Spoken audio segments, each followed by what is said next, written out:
ఇక చూడండి, పొద్దున్న పోలేదని బుట్ట పట్టుకొని గేట్ కాడ ఎలా పడుకున్నాడు అలిగి. సబ్స్క్రైబ్ చేసుకోండి ఫ్రెండ్స్, పాపం.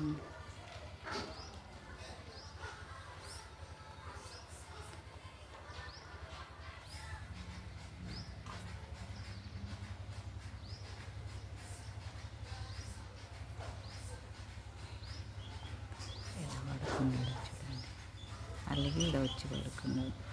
అబ్బా నేను మెల్లగా మాట్లాడుతుంటే కూడా బుట్ట తీసుకొని పోదాం అంటదేమో మా మమ్మీని. ఎలా లేసుకొచ్చినాడో చూడండి. బొంగమూతి పెట్టుకున్నాడండి తోరు బాబు, అలిగి బొంగమూతి పెట్టుకున్నాడు. సబ్స్క్రైబ్ చేసుకోండి ఫ్రెండ్స్, సపోర్ట్ ఇవ్వండి. దయచేసి సబ్స్క్రైబ్ చేసుకున్న వాళ్ళు డిస్పాచ్ కావద్దండి ఫ్రెండ్స్. తారబాబుకి సపోర్ట్ ఇవ్వండి. ఇన్స్టాగ్రామ్ కూడా ఉంది, ఫాలో అవ్వండి. ఓకేనా, బాయ్.